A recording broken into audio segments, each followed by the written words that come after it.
I want to know why Marco has been sent home. Has he been expelled from school? Well, Mrs. Lorenzi, the school has had to suspend Marco because of his recent behaviour. What do you mean? In my opinion, it's the school's responsibility to look after how he behaves. Well, on the last 5 occasions, Marco has either failed to do his homework, or it's been copied from another pupil, or in some cases even written by other pupils. Are you saying that my son is a cheat? I don't agree with any of this. But even so, surely it's not serious enough to warrant sending him home so that he misses further lessons. Well, actually it is more serious than that. Last week, on the 18th, it appears that Marco sold an illegal substance to a fellow student who already has a history of drug abuse.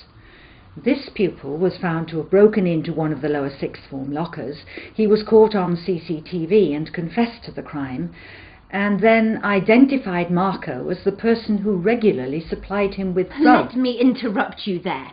I completely disagree with your allegations. You have no real evidence. Do you have Marco on camera? No, but... Mr. and Mrs. Lorenzi, may I ask, does Marco receive a weekly allowance from you? Pocket money or expenses? Does he have a part-time job? Why do you need to know that? Marco doesn't need to work until he completes his studies. Haven't you noticed that he's started wearing designer clothing, expensive shoes and jewellery? Excuse me, I've always dressed my children impeccably and provided the best for them. Marco boasted that he bought everything with his own money. How could he afford such a lavish lifestyle? Haven't you asked yourselves that? Well, if your children are happy and not causing you any bother, then you tend not to interfere. I can't understand where he would have obtained these drugs from. I'm afraid that's a line of enquiry for the police to pursue. Oh, come on, we don't need to involve the police. This is all some mistake. Anyway, I'm sure somebody has put him up to this. You should have kept an eye on him. This is your fault. As long as you don't miss the soaps. Oh, really? Well, he's your child as well.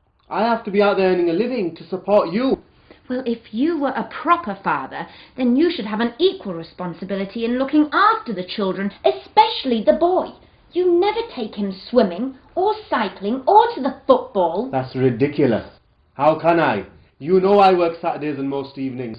Anyway, remember Marco told me he was old enough to do things on his own and wanted his own space. Listen, the important thing is that his drug dealing has been found out, and hopefully we'll be able to nip it in the bud.